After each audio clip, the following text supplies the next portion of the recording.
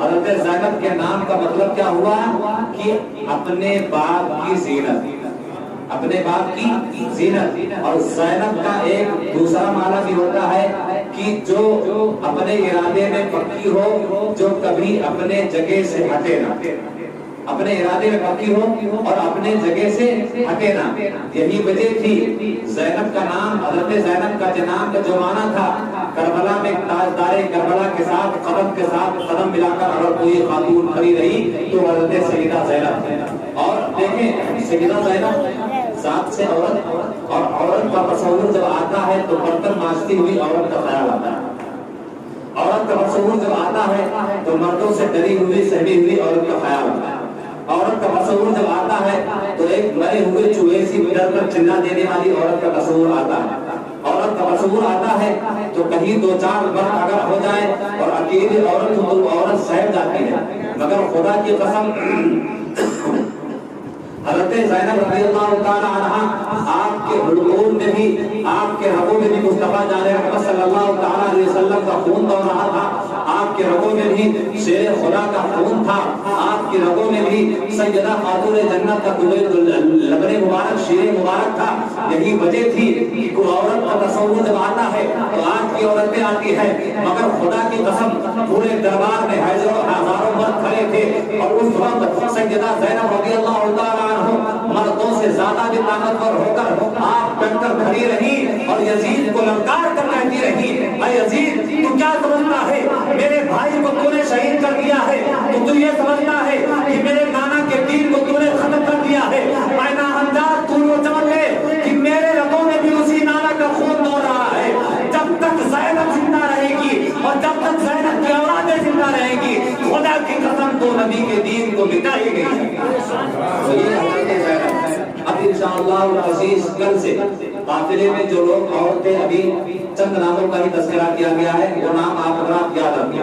حضرت حضرت علی اکبر، حضرت علی اصغر، حضرت علی اوسط اور حضرت سکینہ، اور ایک روایت کے مطابق حضرت ام کلثوم، اور ساتھ ہی ساتھ حضرت زینب سلام اللہ علیہا، یہ لوگ قافلے میں جانے کے لیے تیار ہوئے، اور بہت سارے لوگ تقریباً 14 یا 17 لوگ کا گھر کا قافلہ تیار ہوا تھا۔ انشاءاللہ العزیز کل اسے مکمل تفصیل کے بیان کے ساتھ بیان کیا جائے گا۔